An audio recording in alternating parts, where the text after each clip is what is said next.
नमस्कार पेंशनर्स मित्रों, कल के वीडियो में कोई खास कमेंट्स किसी ने किया नहीं है, लेकिन एक खबर आपने देखी होगी ज़ोर शोर से चल रही है। हम लोगों के लिए नहीं है, जो सीजीएचएस वाले हैं, यानी जो सिविलियन या सिविल डिफेंस के लोग हैं उनके लिए नहीं है, केवल एक्स सर्विसमैन के लिए है। एक्स सर्विसमैन को आपको मालूम ईसीएचएस मिलता है सेवानिवृत्ति के बाद, और हम लोग जो रहते हैं सिविलियन उनको सीजीएचएस होता है, सेंट्रल गवर्नमेंट हेल्थ स्कीम, जिसको कि अभी एक विवाद नया चल रहा है कि आवास से जोड़ने का, वो एक मामला अलग है। लेकिन जैसे कि हमने बोला था कि कंसल्टेशन फीस जो 350 रुपये है उसका रियम्बर्समेंट होना चाहिए। हालांकि दवाओं का एक तरीका है, नहीं लोग ले पाते हैं दवाओं का।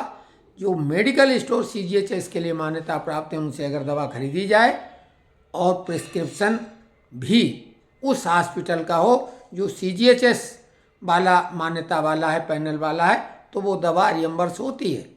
लेकिन ऐसा बहुत कम लोग कर पाते हैं। खैर, आप ये समझिए कि ईसीएचएस यानी ex serviceman contributory health scheme, ये ईसीएचएस है एक्स सर्विसमैन के लिए। इनके लिए व्यवस्था है की गई है कि कोई भी मरीज को अगर कोई व्यक्ति कहीं ले जाता है स्वाभाविक रिफ़र करके किसी अस्पताल में, तो उसको इंटाइटल क्लास का, अब इंटाइटल AC3 से कौन है, AC3 का उसको किराया जाने और आने का मिलेगा एक अटेंडेंट के साथ, यानी 2 लोगों का। अटेंडेंट कोई भी हो सकता, परिवार का मित्र कोई भी होगा, ABCD, लेकिन वो मिलेगा।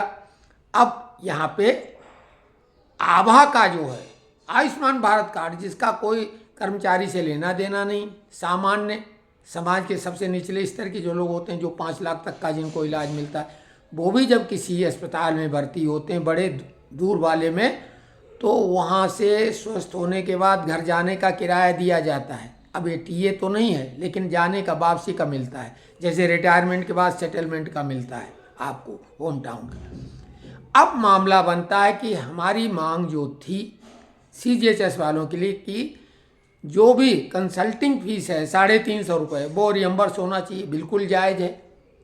और चुनाव के बाद सरकार पुनर्गठित होगी तो ये हम एक मुद्दा जोर शोर से निश्चित उठाएंगे, नंबर 1। अब ईसीएचएस वालों को एक अटेंडेंट के साथ किराया आने जाने का जब मिलेगा, यानी ट्रेवलिंग अलाउंस मिलेगा, तो फिर ये सीजीएचएस के लिए भी होना चाहिए। और स्टाफ साइड के नेशनल काउंसिल के जो भी हैं, विशेषकर मिश्रा जी जो हैं रेलवे के, उन तक ये आवाज़ पहुंचाई जाए कि अगली नेशनल काउंसिल बैठक में ये मुद्दा उठाएं। और इसमें कोई अलग से ऐसी बात नहीं, जस्टिफाई ऑलरेडी है। सरकार जब दे रही है ईसीएचएस वालों को, तो सीजीएचएस वालों ने कोई गुनाह तो नहीं किया, उनको भी ये मिलना चाहिए। हमारी जितनी भी अन्य मांगे हैं, अभी सबसे ज़्यादा जोर शोर से 8वें पे कमीशन का मामला चल रहा है। और ऐसा जो न्यूज़ में आ रहा है, हम अपने को अभी किनारे रखते हैं, उस हिसाब से तो चुनाव के तत्काल बाद 8वें पे कमीशन का गठन हो जाएगा। हमें इसमें संदेह नहीं, हमारी कोई ऐसी उम्मीद नहीं कि सरकार पे कमीशन का गठन करेगी, लेकिन फिर भी हो जाए तो अब इससे अच्छा क्या है। लेकिन ये बीच चुनाव में ऐसी खबर क्यों चल पड़ी है? अभी तो सरकार भी चलवा सकती है। देखिए, सरकार का सपोर्टर होना अलग बात है, लेकिन ये सरकार के पक्षधर कोई खबर चला सकते हैं। लेकिन ये बिल्कुल हवाई खबर है, इसका कोई आधार नहीं, आधार मात्र है एक नेता के द्वारा वित्त मंत्री को लिखा गया पत्र। क्या आधार हुआ वो? कोई मायने नहीं रखता। याद करो, राज्यसभा में राज्यसभा के सांसद रामनाथ ठाकुर, कर्पूरी ठाकुर के सुपुत्र, जो कि भारत रत्न पुरस्कार से नवाजे जा चुके हैं, उन्होंने यह मुद्दा उठाया था, वो टर्न डाउन हुआ। तो कुल मिला के इस तरह की तिल का ताड़ बनाना और ताड़ का तिल, ये तो काम कई लोग करते हैं। ये बिल्कुल हम इसको पसंद नहीं करते, न करेंगे। हम आपको वही बातें बताएंगे जो लॉजिकली सही, जैसे कि ये सीजीएचएस में ईसीएचएस वाला, ये वाला जो उनको सुविधा मिलती है ट्रेवलिंग अलाउंस वाली, ये सीजीएचएस वालों को मिलना चाहिए। दवाओं की खरीदी रियम्बर्स होती है, लेकिन वो उसके लिए निश्चित वाले जो मेडिकल स्टोर हैं, बिल स्वाभाविक वैसा होगा, उसमें वो प्रिस्क्रिप्शन भी लगेगा डॉक्टर का, बहुत सारी चीज़ें हैं। हाँ, कागजी कार्रवाई पूरी करनी पड़ेगी। अमूमन बीमार आदमी कागजी कार्रवाई करने के बजाय अपने इलाज में ध्यान देता है, लेकिन अगर कागजी कार्रवाई कोई करा पाता है तो ये तो है। कंसल्टिंग फीस क्यों नहीं, जो आप कंसल्ट करते हैं 350 रुपये देते हैं, वो वापसी क्यों नहीं? हम कोई आबा वाले तो नहीं, हमने तो CGHS की सुविधा सरकारी नौकरी के बाद तो मिली ही है, लेकिन उसके लिए पे किया है, पैसा दिया है। तो अब वो समझिए, दूसरी तरफ फिक्स मेडिकल अलाउंस 3000 क्यों नहीं हो रहा? तो ये मुद्दे बिल्कुल आप सभी लोग ध्यान में रखिए, मुहिम चलाइए, हर जगह लिखिए और पॉजिटिव रहिए, बी पॉजिटिव। क्योंकि अगर हम ही कोई किसी मुद्दे का, जैसे 8वें पे कमीशन को आप लगेगा हम ही विरोध कर रहे हैं, हम पे कमीशन का विरोध नहीं कर रहे हैं, हम उस खबर का बात कर रहे हैं कि ये हवाई चलाई जा रही है, आधार नहीं है, इसलिए हम बता रहे हैं। लेकिन पे कमीशन क्या, वो तो 1 जनवरी 2026 से पे रिवाइज होना तय है, बिल्कुल तय है। अगर कोई नया कोरोना जैसा दिक्कत पैदा ना हो तो 1 जनवरी 2026 से पे रिवाइज होगा। पे कमीशन का मतलब क्या होता है? पे रिवाइज ही तो है ना, वो होगी तो पे कमीशन का नाम जुड़ जाएगा तो ठीक है। सरकारें इसलिए घोषणा करती थी कि देखिए कोई भी पे कमीशन जब हुआ है तो उसके ठीक बाद चुनाव होते थे, तो इसलिए वो घोषणा करके कर्मचारियों को वो करते थे।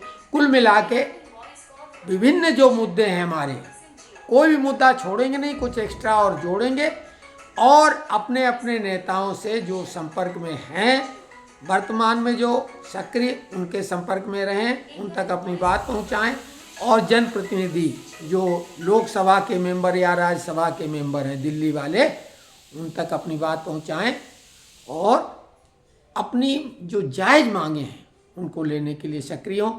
इसमें जो नोशनल इंक्रीमेंट के लोग वकीलों के नंबर मांग रहे हैं, ग्रुप में लोग जुड़े हुए हैं, एक दूसरे की मदद करें, लेकिन जिनको भी नंबर कहीं से कोई दे उसको कंफर्म करें अपने ढंग से। वकील को फीस पे करने के पहले वकील के बारे में जानकारी जुटाना बेहद आवश्यक है, भले एक बार जाना पड़े, क्योंकि ऐसा ना हो कि हम भ्रमित हो कि कहीं गलत जगह फंस जाएं, इसका भी ध्यान देना। क्योंकि आजकल ठगी के नए नए तरीके ढूंढे गए हैं और जब ठगा जाता है व्यक्ति तो उसे ये लगता कि एक बहुत बढ़िया वो काम करने जा रहा है, उस समय वो बहुत प्रसन्न होकर ठगता है, ठगते समय वो बहुत प्रसन्न होता है, उसे लगता है वो बहुत बढ़िया काम कर रहा है। तो कुल मिला के सावधानी की आवश्यकता है और जो भी कोई बात है वो कमेंट्स बॉक्स में लिखो। लोग टिप्पणी करते हैं, आलोचना करते हैं, कोई फेंकू बोलता है हमारे दूसरे वीडियो में, अभी इसमें तो क्या, या इसमें भी बोलता है, उससे कोई फर्क पड़ने वाला नहीं। हम तो ये बोलते हैं, कई लोग फ़ोन पे विवाद करते रहते हैं, हम ये भी बोलते हैं कि भाई कोई फ़ोन पे वो बात करे ना जो बहस करने का वो है, उसमें लिख के क्या लिखते हो? हमने बोला कोई मुद्दा लिखो कि ये मुद्दा गलत। जैसे एक सज्जन ने लिखा था कि आपने 300 रुपये कंसल्टेशन फीस बोली, 350 सही बोला, हमने मान लिया, क्योंकि हम CGHS से लंबे समय से जुड़े नहीं और हमारे दिमाग में वो 350 का फिगर 300 में कन्वर्ट हो गया था, क्योंकि हम बोलते समय वो ध्यान नहीं दिया। बिल्कुल सही बात थी और उनको धन्यवाद दिया। हमारी कमी को उजागर करो, हम उसको धन्यवाद भी देंगे और बिल्कुल स्वीकारेंगे। भाई हम ऐसा तो है नहीं कि सब कुछ 100% सही जानते हैं। तो कुल मिला के आप लोग कमेंट्स बॉक्स में लिखें, हम उत्तर जरूर देंगे। फ़ोन कम से कम करें, क्योंकि फ़ोन लगातार अटेंड करने में कई बार आराम दोपहर में कर रहे हैं, तबीयत बहुत ठीक नहीं रहती, सभी को मालूम, हम बता चुके हैं बार बार, और वो फ़ोन हम घंटी बजती तो उठाते ज़रूर हैं। तो इसमें कई बुद्धिजीवी लोग जुड़े हैं, अनुभवी लोग जुड़े हैं। आपस में जो है ब्रेन स्टार्मिंग, क्वालिटी सर्किल वाला फार्मूला, आप सभी लोग सेवानिवृत्त हुए, आप लोगों ने क्वालिटी सर्किल के बारे में भी पढ़ा होगा, पढ़ाया गया होगा। तो क्वालिटी सर्किल वाला फार्मूला इसमें अप्लाई करें, फ़ायदा ही फ़ायदा है। तो कल तक के वीडियो तक के लिए नमस्कार।